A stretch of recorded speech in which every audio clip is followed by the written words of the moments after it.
April 8th, 2012. It's Easter Sunday back at the Goodwin Cafe. Patrick Evans' new album, Soul Power, is out, available for everyone to purchase right now. We've been talking for hours earlier in the week. We are now going to get back into it and talk more specifically about the album.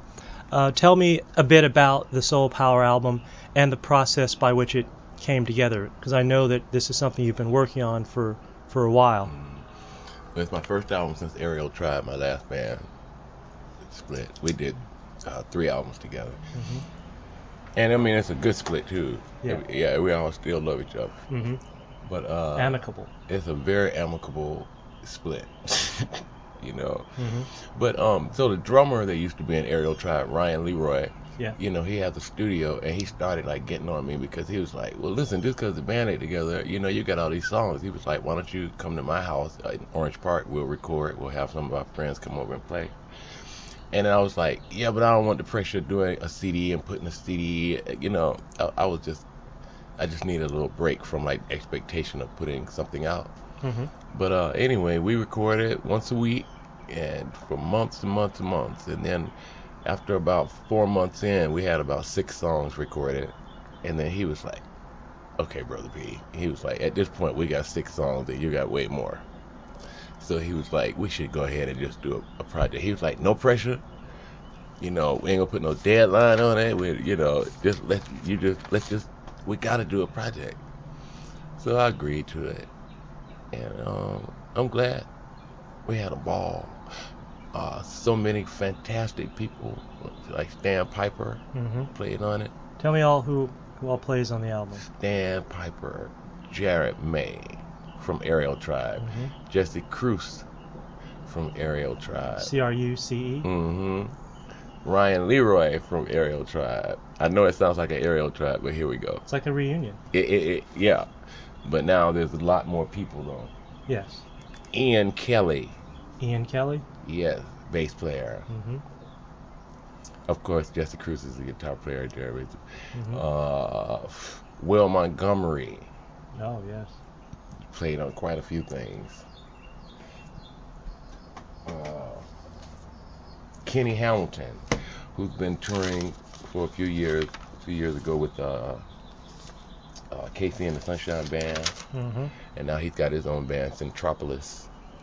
And they are bad. Zentropolis? S. Like the word sin? Yeah. Okay. Centropolis. Man, they are just an amazing crew of musicians. Fantastic music. Fantastic arrangements. Mm. And Stan Piper's in that band too. And Jesse Cruz. But on Soul Power, who else? Richard Payne, saxophone. Mm-hmm. Adam Evans, saxophone.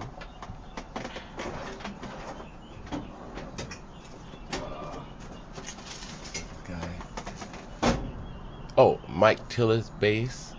Oh no, Sean Tillis. Sorry. SHAWN? I think it's SE. We'll look it up. Let me look it up. I want to have his name right, but I think it's SEAN. Mm-hmm. What does he play again? He plays bass. Bass. And well, I mean, yeah, that's what I'm saying. It's a lot of people. Mm-hmm. Oh, Dorian Lopez. Oh yes. Doing a lot of conga work and percussion stuff. Yes. Let's see. Oh my God. I mean, it's really. Oh, you've got the full track listing. Yeah. All right. I'll just make a copy of that later. Yeah, I have it better. Yeah. Yeah, that might even be better. Absolutely. Yeah, because I do have a copy of that for you. Mm-hmm. I know that when you perform around, gosh, I've seen you play. I know certainly over the last 5-10 years, I've probably seen you perform as much, if not more, than anybody. I'm right up there with like Jessica Gay and like a handful of other people. And I know that one of the, it's always a different kind of line up when you're playing. It's always a slightly different thing. Mhm. But one of my favorite things, I think a lot of people's favorite things, is those occasions when you play and some of the cats from Aerial Tribe will be like when Jared or Eric or somebody is like hanging out and then they come and jump in. Like, what's that like? Like when you play with a guy like Jared who's coming in from town with his busy schedule, to be playing with them now, having gone through this like creative evolution together. What's it like to see people you work with, people like Jared, people like Britt and Daisy, people like Peyton Locke, to see them where they're at in 2012, and knowing the role that you've played in helping them to evolve to that level. The adrenaline takes you back to why you're happy to see them doing that. Adrenaline must have a memory code. You know, I can see someone from the soul how every time I see you, I think of you from that era. You know, I know we're now. Yeah. Every time I see Peyton, I think of the Big Band Theory. Every time I see Karan Marcellus, Big Band Theory. You know, so when Jared is on stage with me, even if he's just sitting in for a couple of songs, or Jesse, or Josh, or Leroy, you know, my adrenaline, my memory code, my adrenaline takes me back to the excitement. Like, oh my God, we're here again, you know. It's almost like a dream. You'll be pissed off if you woke up. If you woke up and say, oh man, I dreamed Jared was sitting there with me last night. Oh, it's awesome. Because everybody has grown since then. You know, Jesse Cruz has 2 babies now, who I love. And Livy and Dylan, I had to give them a shout out. Oh, yes. And Jared's on tour with Donovan Frankenrider, which is ironic because he doesn't live in Jacksonville. Donovan's from California, and I sang backgrounds on his second album here in Jacksonville. So that was really interesting to me that Jared would wind up on that tour, you know. You know what I mean? Just like the energy is how things happen. Do you remember the lineup of the first group you played with? Absolutely. Here in Jacksonville? Absolutely. That I was singing lead in. Yes. Okay. Which was Vibe Element. The lineup was. What year was that? Oh shoot, we're talking about probably 97 till almost 99, almost 2 years. And remember we used to play at Partners. Yeah. I have a picture at you at Partners. Really? Yes, I do. Oh my. Isn't that something? Oh. Watch. My mother will love that. I mean, you're in the audience, right? Are you in here somewhere? I don't have my glasses. Let me see. Look all along that bar. You may be in there somewhere. But if you're not, there's some people in there you know. Yeah, well, Angela's there, so you see Angela Roberts, right? Yeah, so I must not be too far away. That's I recognize some old people. Who is that? Maybe that guy right there. Let me put my glasses on. That's you. I think so. I can hardly see it. Yeah, my face is kind of cut off by somebody's shoulder. Right. But I think you're in there somewhere. But yeah, and this is Vibe Element. That's what made me think of that. That picture is Vibe Element. I have the typical trance-like stare from when I'm watching Patrick. Yeah, one of these two. Either one of those is you. That guy or that guy. Is you. Yeah. So, you know, that's how far back. I said that band was 97. Okay. I always joke with people, like, when we met, you had hair and I didn't. Exactly. Like we absolutely. In your years as a singer. Hey, but let me tell those names. Please. That was Jeff Hanley on bass, Marcus Parsley on trumpet. Wow. Roy Dunlap on keyboards and, you know, clavinet and Rhodes and everything else, and Ken Tackett on the kick. Damn, that's the bottom. Geez. Oh no, yeah, for sure. That's what they call it, a stacked bill. I'm telling you. Wow. I love them. All those guys have just, you know, gone on to do like tremendous work. Yeah, with Bradford Marcellus and, you know, bands that are opening for Bradford, and I think they've even been on some gigs with him. You know, so yeah, they went on to do their thing. So I'll never forget their names. The Marcelluses have always been really, really good about building people, building new talent, giving back to the business. Oh, good. You know, just because, I mean, those guys came up with Wynton and Brand. They came up under Art Blakey, who is notorious for that as well. Who's kind of a guy I've heard you compared to in the sense of running bands that constantly feature new young artists, you know, as a sort of like a mentor type thing almost, you know, like a Stu Hart kind of thing. At what point do you remember the point in your career where you, in your mind, your spirit, transitioned to being a leader? The moment where you said, from now on, I'm leading my bands. It's happening. I'm the right guy now. in front. It's happening. You're in the moment with me. I always knew that. Mm-hmm. I was leading the bands because they kept asking me to lead the band. Mm-hmm. But I heard the universe tell me once, Patrick, the time is going to come where you're going to have to stop cloaking yourself with band names. Mm-hmm. You're going to have to be Patrick Evan. Yes. And I have been so afraid of that. Very, very afraid of that. That's why it's been Vibe Element, and Colorblind, Collective Dream, a reggae band I worked in with Steve Sabowski and some other people, Eric Brigman, who also just got off tour with Donovan Frankie Ryder, Mm-hmm. Tim Stambaugh, you know, Colorblind and Aerial Tribe, Patrick Evan and the Brethren. At least I was coming out then, though. At least I was using my name Yes. in there. So, you know, I have never, this is the first time that I've ever recorded a CD and it's going to be under my name, not a band name. So that moment is happening right now. Yeah. After all these years. Mm-hmm. Were you shy? I am shy. People just don't think I am because I can stand in front of people and sing. Yeah, yeah, I know how you feel. So you know what I mean? Yeah, because, you know, we're naturally shy, but we're in jobs that require one to be Absolutely. social and to have charisma and to network, you know. Absolutely. Sometimes it's almost like a switch you turn on and off.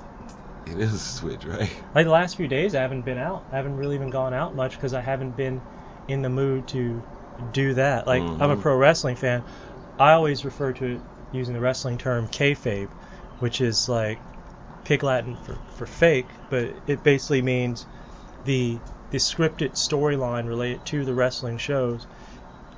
The wrestlers have to act like that all the time. Like in the old days, they would pretend that it was real all the time. So if you saw, you know, Hulk Hogan at Publix, he's going to do the Hulk Hogan thing in front of you and all that, you know, just to make sure that, you know, to maintain the credibility of the business. It's kind of like that, you know, like say, like if I go out and I might not really be in a mood to talk to anybody, but, you know, I'm not going to be a dick to people. So if I'm out and like some kid wants to talk about the business or whatever, I'm going to make sure I sit down and give them that opportunity, you know, just Right. Mm-hmm. But while you're picking up your greens and your bananas, and people say, "Hi, Shelton," they're expecting you to go, "Yes, the deficit for this year, Yeah. you know, and the unemployment, you know, Yeah. this the situation that, like, you're supposed to just immediately Yeah. become Shelton Hole." Hey Sheldon, how are you? Well, let me tell you something, brother. Exactly. Yeah, it's Absolutely. Right away. Mm-hmm. Okay. Mm-hmm. Yeah. It's a trip. I am more capable of singing in front of a room of a lot of people than I would be and it has happened, if I was at a social gathering, like a party, a house party, and then people are like, "Patrick, sing something." That is, I'm like, I ain't fixing to sing nothing. You know, it's not, I'm just like, I have more anxiety about that for some reason, singing in like a private group like this, Yes. than just singing out live in front of people, a group of people. I don't know what that is. But it also is like you said, it's like I'm shy, but I love music, so what am I not going to sing? Because, you know, let's put it like this. This is how shy I've been known to be. I went to FCCJ, you know, years ago. Took a speech class because I kind of tend to have a thick tongue. And so I took a speech class. That's what the ladies say. Go ahead. Sorry. Had to throw that in there. That's what she said. No, really, go ahead. Nut. But I even, you know, used to have to take speech when I was in elementary school, right? So I thought speech, when I picked that class up at FCCJ, I thought that was about diction. Diction. When I got in that class and they told me and they told us that speech was about doing speeches and you standing up in front of the class. And I never went back. Yeah. I dropped the class and never went back. But the creator was like, oh, you're going to stand in front of people one of these days. Trust me. You might drop this speech class, but you will not escape this experience. Absolutely. You know what I'm saying? Speaking of speech and like public setting, actually we'll get back around to that in a moment. Tell me a bit about what are your ideal settings in which to play, like your favorite places in town, like as far as acoustics or bars, restaurants, clubs. If you'll work all kinds of gigs, but under ideal circumstances, where are those places that you just get really excited about playing just for the sake of playing in that space? I mean, the Voodoo Lounge is closed. Yeah. So the Voodoo is a wonderful live music venue, and it was a small place. It was always really crowded in there, but something about the vibe and the energy. I'd go out there on Soulhead Sundays and it was thick. You come in through the front door. It would take. I remember we used to time ourselves, to see how long it would take to get from the front door back in the back room where therapy was spinning, and it would sometimes take like, a good 10 minutes because you got to like shift around in between everything. Sure. But it was never a problem. Beautiful people. Yeah. Usually being crowded, people don't like it, but hey, it was part of the whole vibe. Everybody was there. Yeah. Beautiful ladies, cool brothers, Dread, Skinhead, the gay community, Jaguars, the lesbian community, Jaguars, entertainers, famous entertainers, and nobody was fighting. Yeah. Nobody, and the interesting thing about the Voodoo is, if a girl for some reason did get disrespected, like some guy that didn't know where he was, grabbing some girl butt or something, bad news. The bouncers would be putting him up out of there so quick. Like, it was amazing. Right.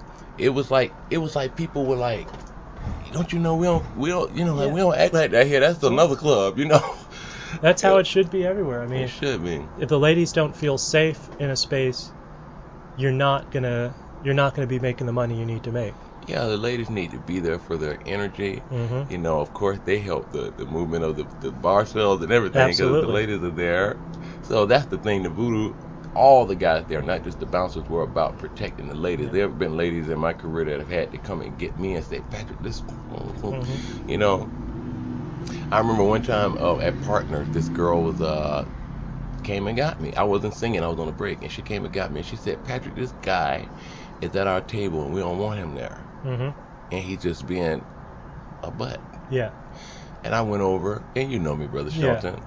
I was like, hey, brother. I said, listen, brother, the ladies don't want you here. I was like, come over, let's chat. Yeah. That guy looked at me, he pretty much gave me the finger. Yeah. Shelton, I did not know this was going to happen. But I said, hey, real loud in the room.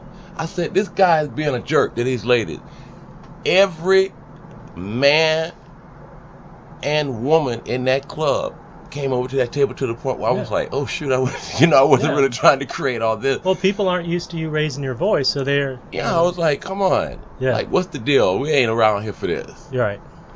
And the Bull, Steve Zabowski politely escorted him. Yeah, that's all it takes. Out the club, and then we went back to doing we were doing in a positive mode. Shout out to the Bull. The Bull, Steve Zabowski. Oh, yes. Haven't seen him in a while, but I think about him. Absolutely. Yeah, his band Cookie Bush was another vehicle for me. Oh, yes. He's the one that really got me in this life of live musicians. Like him and Vibe Element were coming at me at the same time to do leads. Like I was working at Jenkins, and the Bull would and that's interesting how you can find yourself after being on tour, being on the Grammys, being on Oprah, American Music Awards, Soul Train, traveling all these shows. There I was flipping ribs at Jenkins Barbecue. Shout out to Jenkins Barbecue, by the way. Oh yes, which branch was it? I was working on Emerson. The entire Big Band Theory was working there. The whole band, we the main members of the Soul House. Me and Karan and Ali were working there. Jason May is his family's business. All right. And we would be studying and reading all kinds of science and the Bible and books and stuff at the Soul House, and then we would take our books to work. And so we would continue studying, reading, considering, and then we would go home, and then on Wednesday there would be a group of people in our yard waiting to come in to have the spiritual meeting. I know you remember those spiritual meetings. But we were talking about you could be whatever you wanted to be. If you was a Christian, you could be there. If you was an atheist, you could be there. If you were into whatever, we didn't care what you were. We just wanted to sit down and consider what everybody was thinking and talking about. It was awesome. And those sessions were really clearly very useful when you see what all those people involved in have done in the subsequent years. You know? Like all that sort of mutual affirmation and stuff has paid off in the long run. Oh, absolutely, man. Yeah, it's been great. You worked at the Metro too, Metro Diner. Yeah, with the dishwasher, and that was when I had enough of the band stuff. You were zen dishwashing, right? I was zen dishwashing because I would be washing dishes, and as I was cleaning, as I would be, like rinsing the dishes, and when the water would go down the sink, I would be imagining that food and all that stuff was my problems. And when I would put it into the dishwasher and they would come out clean, I'm like, okay, this is you now. So I did that for almost a year because I got tired of singing in bands. Just like Brother Shelton, it's like you're in front of people all the time. Yes. And it just kind of got to me for a while, especially me being a person that does not necessarily put myself in those positions on purpose, unless I'm singing. Right. But it winds up not just being on stage. It's off stage. It's wherever people who appreciate what you're doing, And then, of course, it's kind of like sometimes it's the same questions. Like sometimes I wish I could just wear a shirt with my schedule on it. Yes. And then everybody would know already. But people are cool. Like I said before, I could give a million hugs a day. I couldn't have a million conversations a day. I'm too anxious for that. Yes. You know what I'm saying? So I started washing dishes because I got a little overwhelmed one time. It's amazing. You can get overwhelmed by love. I was like, I can't be in these bars 4 days a week like this. I got to go do something. So I went and got this dishwashing job and fell in love with it at the Metro Diner. And then it was time to go. My brother died 9 months into me working there. And when he passed, it was just time for me to make a transition.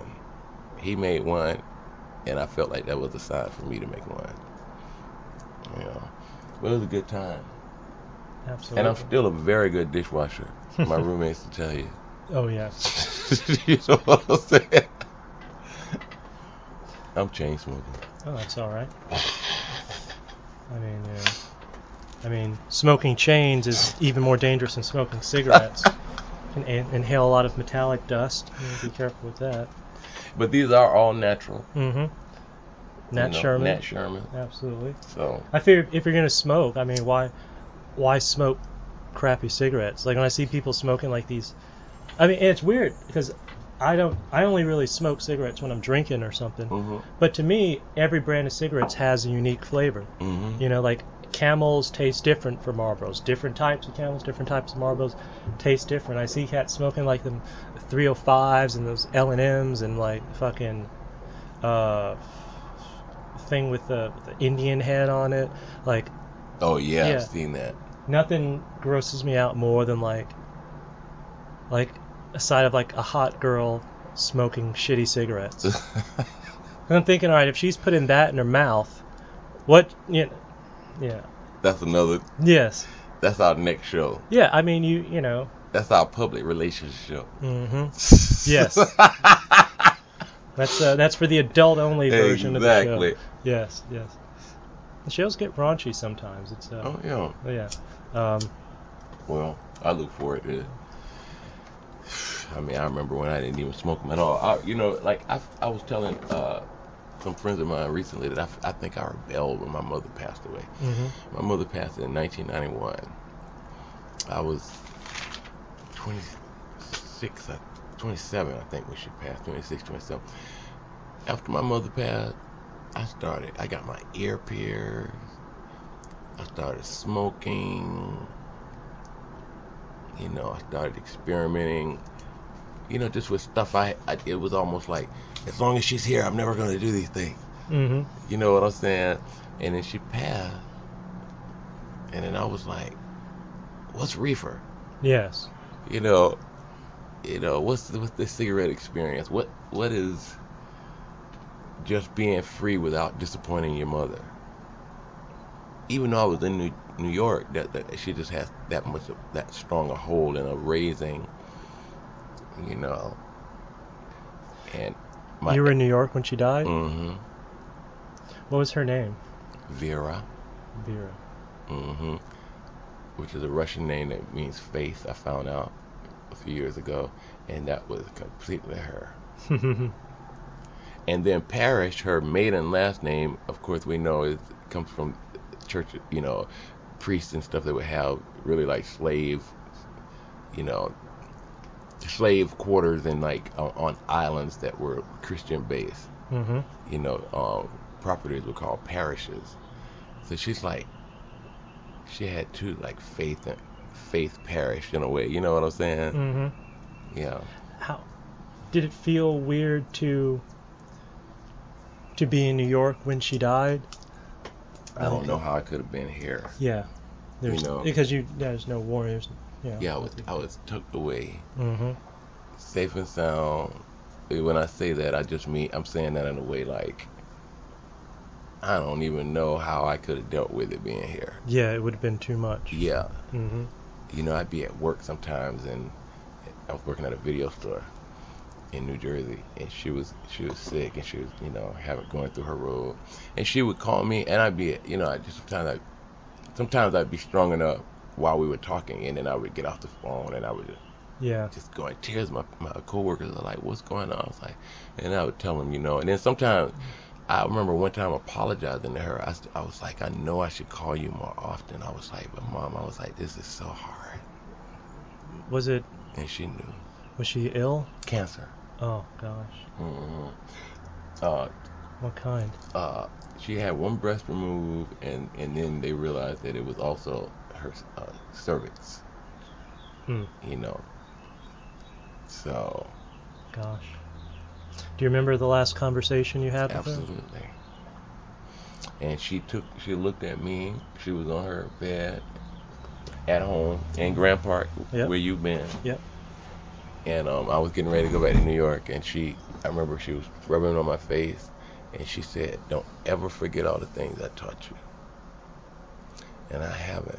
And as much things that I have experimented with since she passed, is so much more I have not. Yes. How old was she when she died? 59.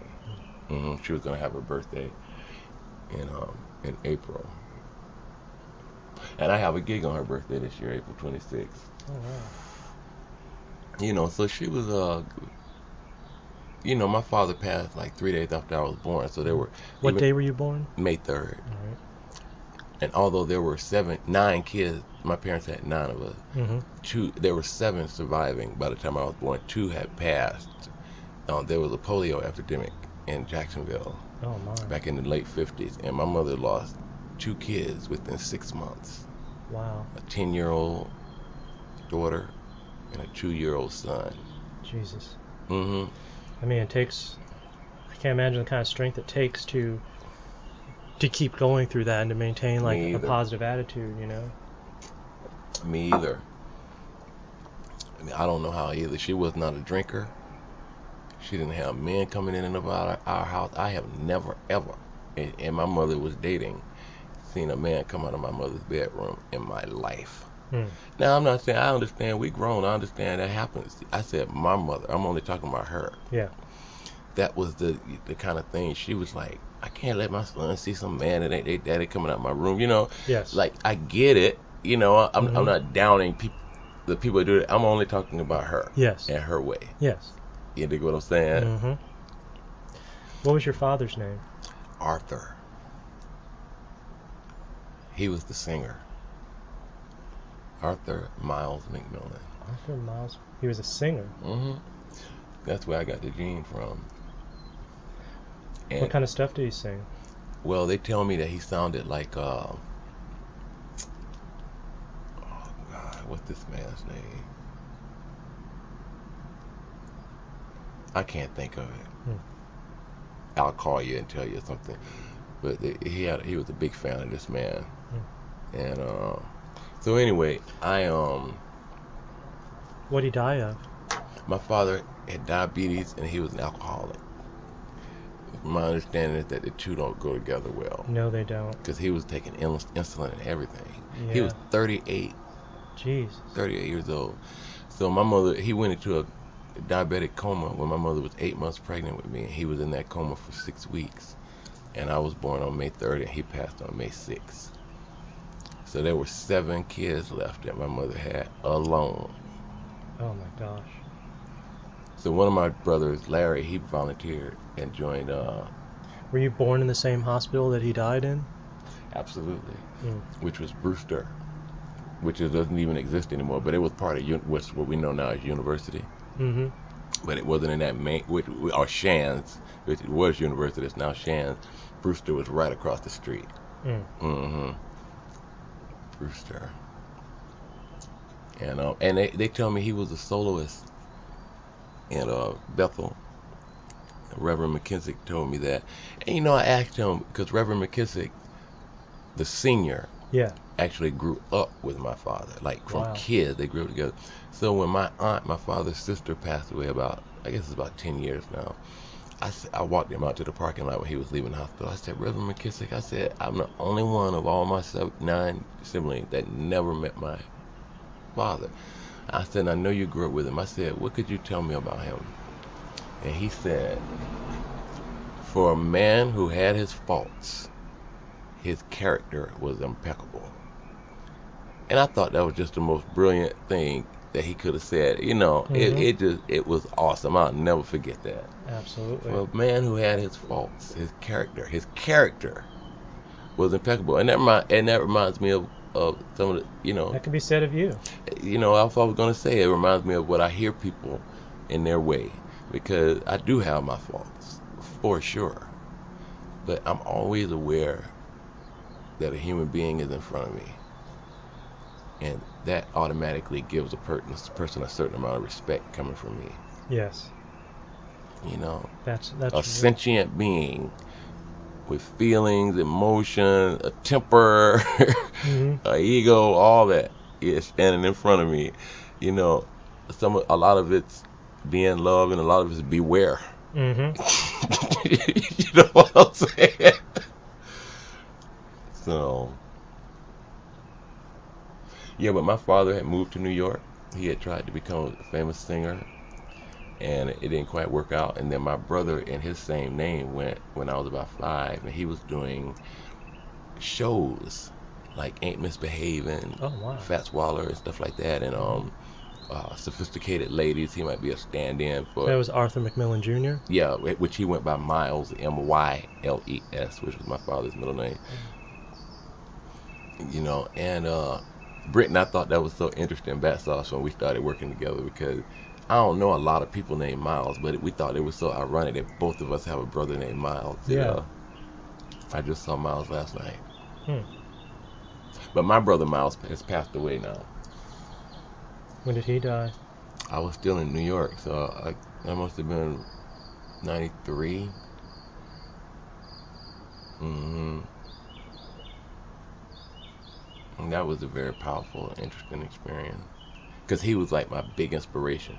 Like when he would come home to visit us, Brother Hull, from New York, Mm-hmm. as I was growing up, everything about him was different. The way he dressed, his smell, the incense and things he would be bringing, the cologne he wear, everything about him was just like, I can't wait to be where he is. So I can smell that New this. York smell. Yeah, you know what I'm saying? And Mhm. style and talk. Mm-hmm. So he would bring us Broadway records, and I was singing Fats Waller since I was like 13 because of him. I've been knowing Sophisticated Lady stuff Mm-hmm. since I was little. And he was about teaching you how to sing. It wasn't about doing riffs and runs all the time, as it was about being able to sustain a note, breathing right, and You know what I'm saying? He was like my vocal mentor Mm. and teacher. You know, it was a trip. I miss him a lot. We looked alike, we sound alike. You know, he was really an amazing source for me, Brother Hole. Mm. Did you sing, perform as a child? No, not even in church. When did you get started? Like singing. Mm-hmm. I mean, I was As a- always singing around the house. Mm-hmm. You know, to the point my mother was like, my gosh, she was like, you got a lovely voice, but she was like, I mean, Yeah. like everything was a song. She could say, be talking to me about something, and I'll hear a line that reminded me of a song. You know, she's like, is everything a song? I mean, you know. Yeah. So I was always singing, and then by the time I wanted to be a kung fu artist. Yeah, I wasn't thinking about singing when I was in 5th grade, 6th grade, 7th grade. You know, I wanted to be able to take kung fu and gymnastics, and I wanted to move to like LA and become like a kung fu artist. Like, I awesome. wanted to make movies. I wanted to be the Black Bruce Lee. Oh yeah, you could have been like Kareem Abdul-Jabbar in Game of Death. But I wanted to be like Bruce Lee. Mm-hmm. Kareem got killed. Yeah, true. By Bruce Lee.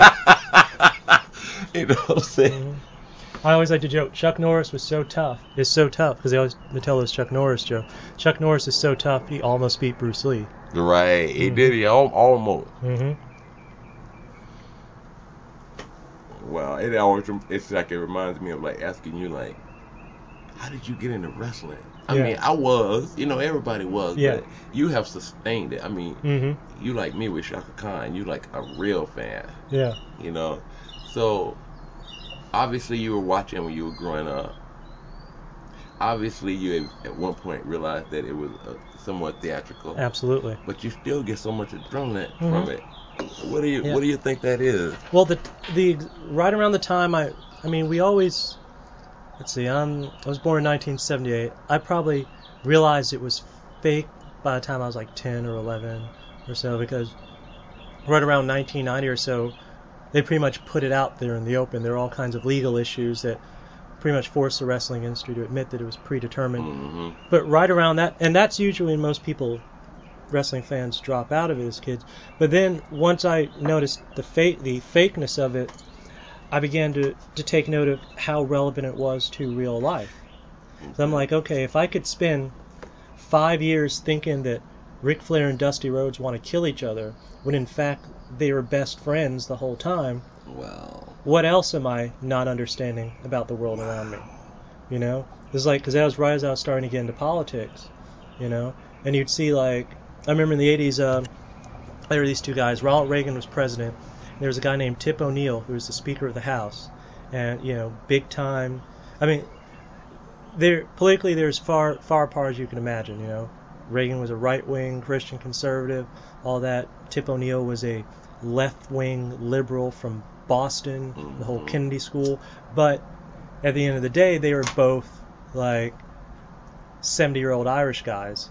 So they would battle about legislation day in, day out, with Reagan leaning the Republicans, Tip O'Neill leaning the Democrats. And it was, you know, it was blood sport. It was total combat. But then at the end of the day, they'd get together, have a couple of drinks, and just, they put all that aside. So I learned a lot. Like I always say, politics and wrestling are very similar, because it's friends pretending to be enemies, enemies pretending to be friends. Wow.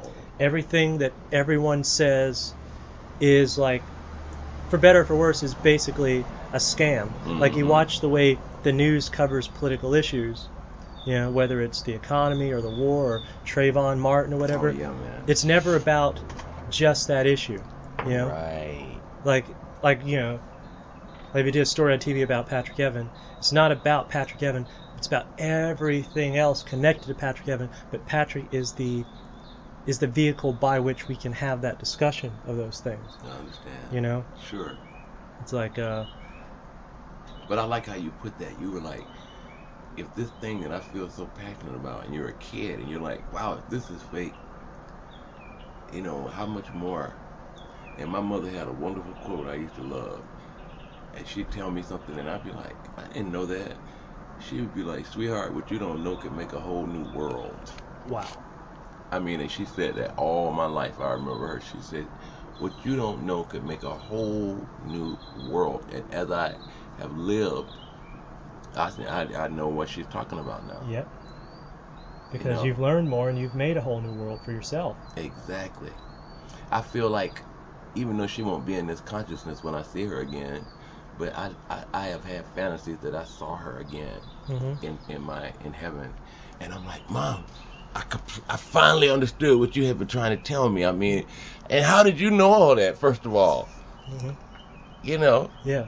you my mama, you ain't supposed to know all this stuff you knew. You dig what I'm saying? But she had come from. My mom was born in 1931, so her parents raised her downtown on Church Street, right? So they were running moonshine, and you know, she grew up with parents that were getting arrested for hustling. Yeah. I mean, that's how black people were doing it. They were, you know, the poor black people were running brothels. That was going on in her house. They were running moonshine. That was going on in her house. You know, and so I didn't understand because she didn't. She shared. She was like giving me like the hem of Jesus' garment. Yes. Instead of just telling me this is what was going on, my parents were doing this. She'd be like, yeah, the police would. My parents would throw me on the bed and tell me to sit on the bed because the police were coming and they didn't want them to find the moonshine up on the bed. Now I'm a little boy. I'm hearing the story. It just sounds fantastic. I'm not. Now I'm grown. I'm like, oh, so her parents were like, my mom grew up with hustlers. You know, people fighting, cutting, cussing. Yep. Oh yeah. You know, the whole thing, right? Duval was grimy back then. Oh, absolutely. You see how grimy it is now. I mean, I remember growing up, like, you know, my grandmother, Odessa, like my mom was a child of the 70s. You know, she was working. I spent a lot of time with my grandmother, Odessa. She was born in 1914. You know, on the north side. And one of her good friends, Charlotte Stewart, right across the street, was, you know, Charlotte Stewart is Cherub's grandmother, and okay, gotcha. She was a social columnist for the Florida Star. So Charlotte Stewart was the first professional writer I ever met, and I used to read like those old Florida Stars and stuff. My grandmother would have some. As a kid, like my first job was like reading the newspaper to my grandmother and other old ladies on the block because they couldn't read. So I get like $1, go buy a Times Union for 25 cents, and then take it around. The ladies read stories to them, you know, and then they give me a little bit. You're kidding me. Oh no, it's like that's how between that and going to St. Pius is how I learned like reading and diction and things like that, you know. So your first gigs were reading the newspaper. Yes. Things that you write for now for people. Yes. And making money by doing it. Oh yeah, like some of the same people, like, you know, like when I run into someone like Tanya Weathersby, or like Ron Littlepage, these guys at work or have worked for the Times Union, I'll be like, I remember reading her, you know, I remember reading like Tanya Weathersby stories, like news stories to the old ladies back in the 80s. And, you know, now, well, as recently she was on the editorial board. So when I went in last year running for council to go sit in front of the Times Union editorial board, you know, and answer questions from them, she's right there, and I'm like, wow, this is all very full circle. Ain't that something? Yeah. Do you think your hair might have had anything to do with you being a person with dreads, with how the people that were perceiving you, not the public, not in Riverside, but just, you know, but I mean, like even the people that you were running against, you know, and stuff like that. Do you think your hair played a part in how far that you went? Absolutely. I think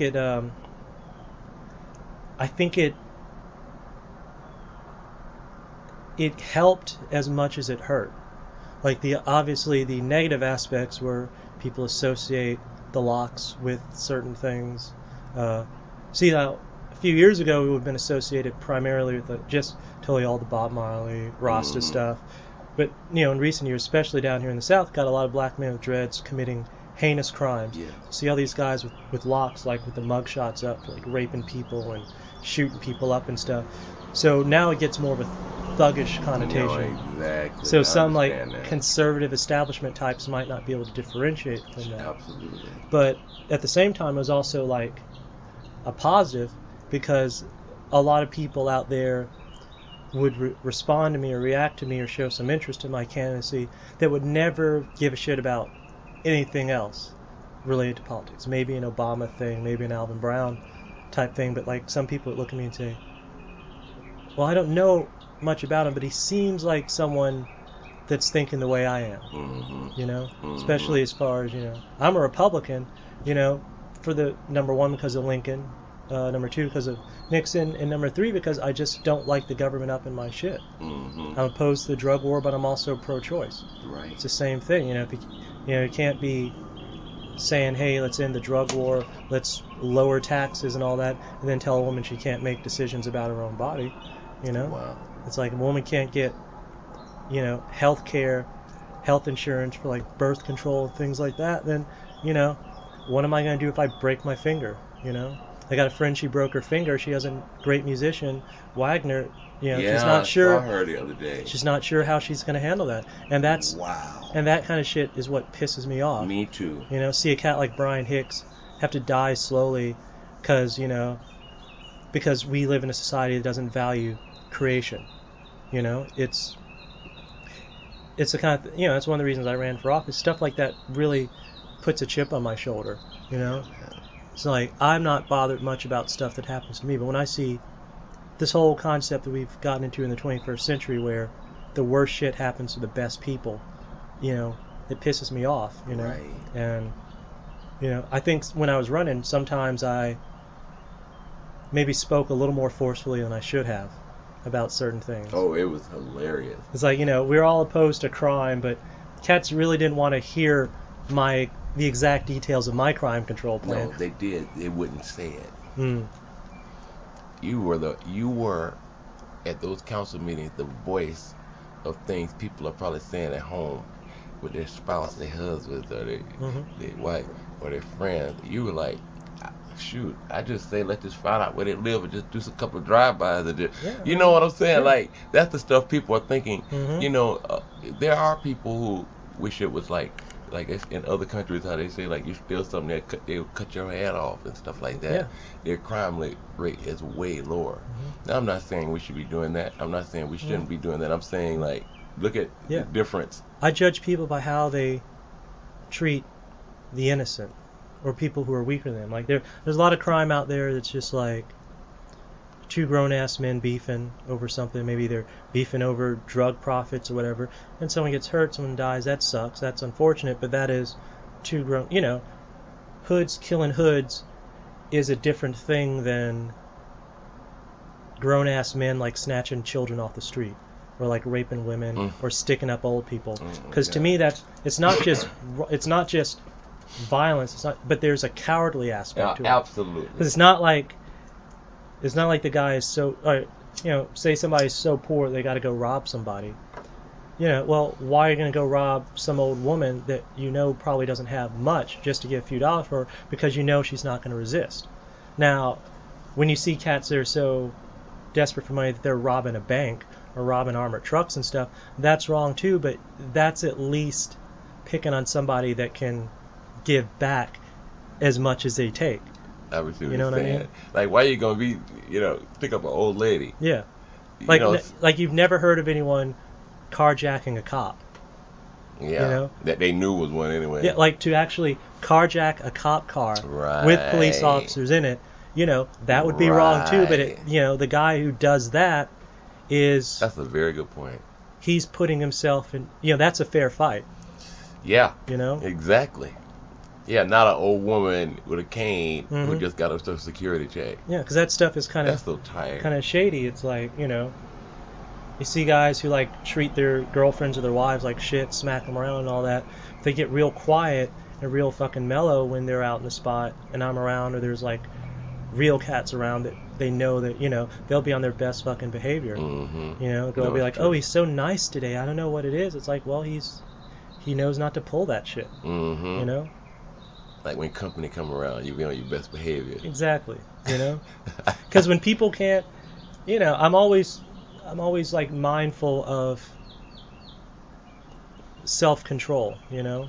because I like to drink, I like to do all kinds of stuff. Self-control is important. I'm not trying to die. I'm not trying to go to jail. Yeah. You know, I'm not trying to get my ass kicked on some bullshit. Sure. You know, so when I see people who, like, when I see people out fighting out in front of a bar, in front of a club, and I'm just thinking, now, why are you doing that when you know you got weed in your pocket? You know? It's like, you know, everybody knows you're drunk and you're about to go drive drunk out of here. Why have a fight with your boyfriend in public just to call attention to that, you know? I don't understand. It's like... Alcohol is, I enjoy Mhm. cocktails, but I have seen it make people schizophrenic. Oh, yeah. It's like the alcohol ain't doing it. They must be schizophrenic already, and then the alcohol is triggering the chemicals. Yes. That's what it... All that stuff, that drugs, everything, it manipulates chemicals already in the brain. That's what I have come to that. You know, after working in bars over 14 years, people are so shy. People are like me. They're shy. I've seen people that can't even say hello to me during the daytime. People very much like Michael Jackson during the daytime. They're, hi. You know, Yeah. Or Asian person. You know, Michael had that real humble thing all the time. Mhm. And, you know, they're like, oh, you know, you see them at night drunk.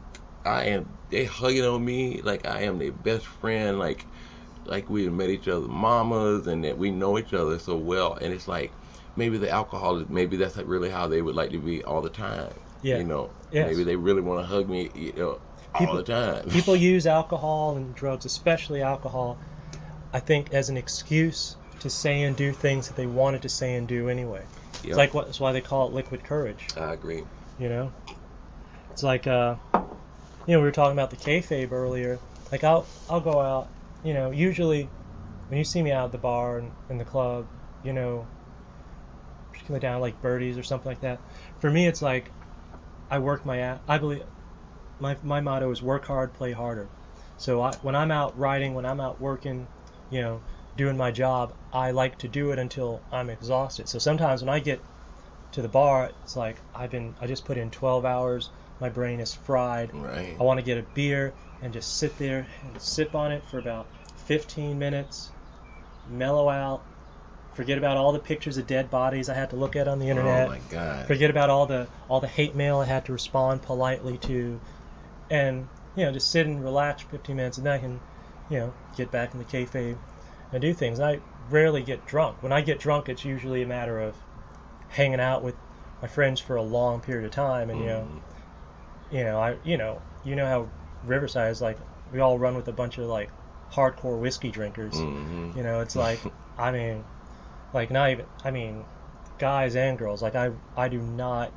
I learned a long time ago about trying to go shot for shot with like I don't even any of play these that. cats out here. I can't. I don't even No. try. I don't even pretend like I think I can. Yeah, it's like, man, you know, I go out to the bar and it's like me and Walt and Will Green and Wagner, and it's like I get drunk just watching, you know.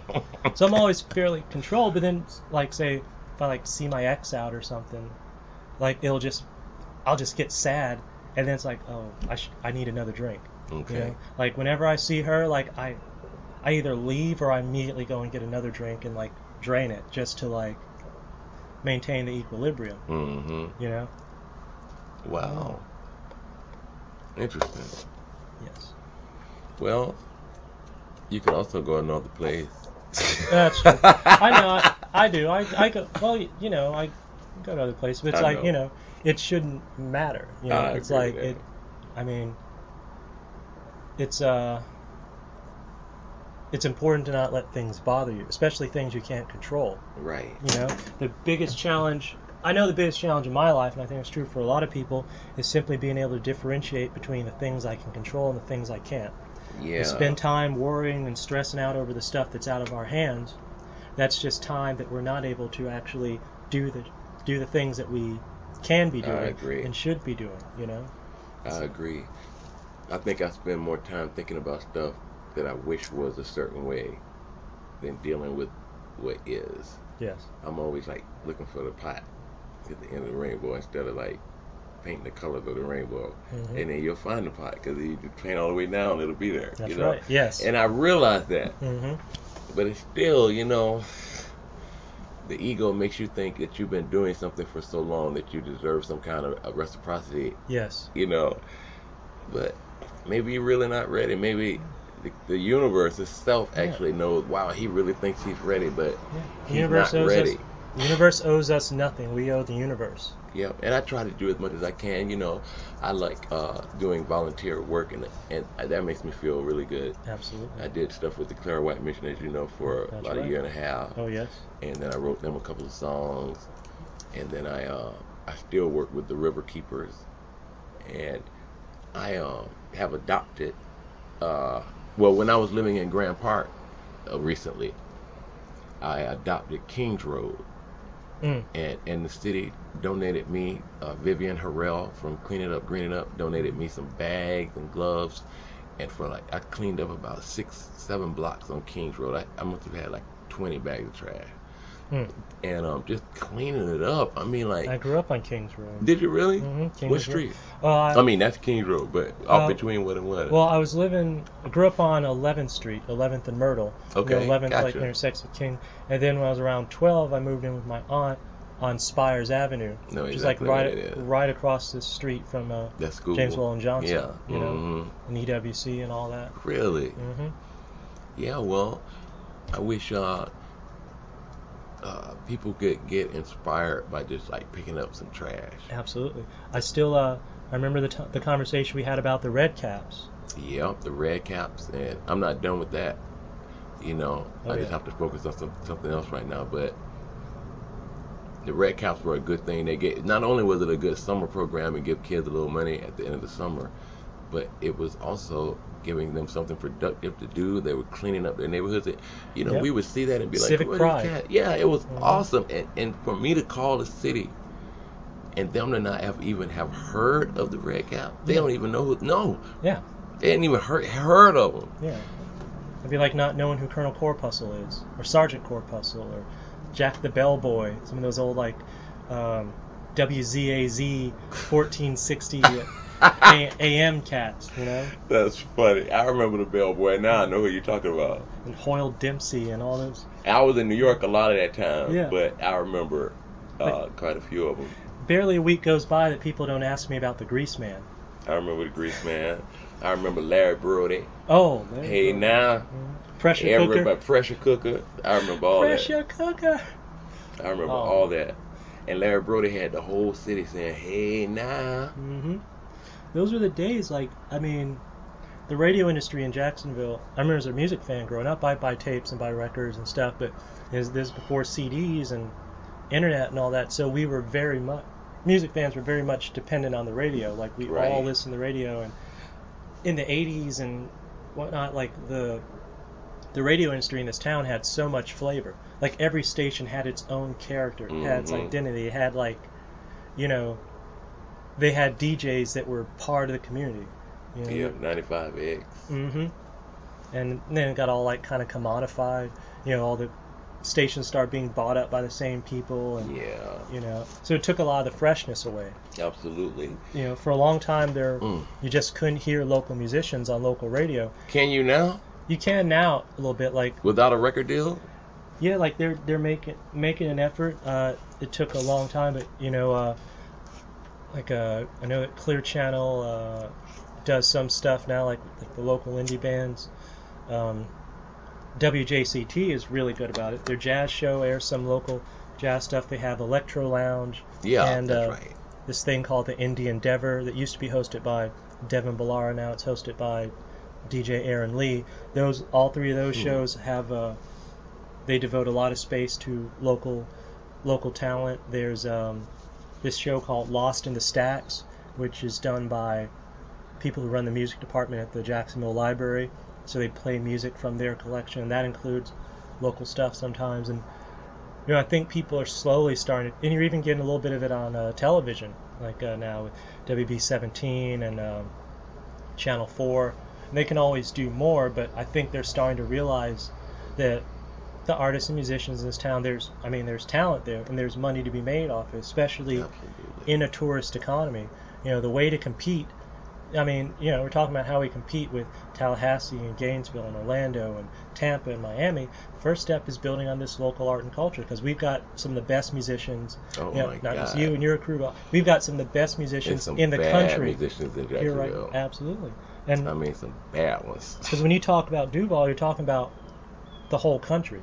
You know, there's Duval cats in New York, Duval cats in San Absolutely. Francisco, L.A., Chicago, Absolutely. Boston, Philly, Miami, Working Atlanta, musicians, New too. Orleans, Austin, Texas. Absolutely. You know, Omaha, Nebraska. They're all over the place. Chicago, Yeah. I know some. London, I'm sure. Bahrain. Peyton Lott's in Germany. Bahrain right now. Germany. Yeah, Berlin, you know. hmm Absolutely. You're right Israel. about what you're saying. Isn't that amazing? Duval's in Israel and Duval's in Palestine. Wow. You know? Wow. Yeah, because Keith Marks was over there. He's not a musician, but he was He's a musician of the spirit. he is. Yeah. And he actually, you know, I have to rephrase that. I forgot. He's been picking up some stuff. I know he drums and And things he like was, that. I think he got a bass a couple of years ago or something like that. Oh, yeah. Man, it's a trip. hmm I wish I could just figure out, stop trying to think about where everything is going and just let everything go. Absolutely. I'm not an ascendant warrior in Yeah. that department. You're working on it. I'm working on it though, and I'm better Yes. than I was. You know. All right, we're right at 60 minutes here, so we're going to pause for station identification. Yeah, right. Word from our sponsors. Yeah, right. We'll be back shortly. More from Patrick Evan. Soul Power in stores now. Buy it, keep it, love it. Buy another And get copy. it from me mainly. Buy it directly from Patrick. That's the best way. Use clean, unmarked bills, Exactly. sequentially numbered. Exactly. Yes. Be right back.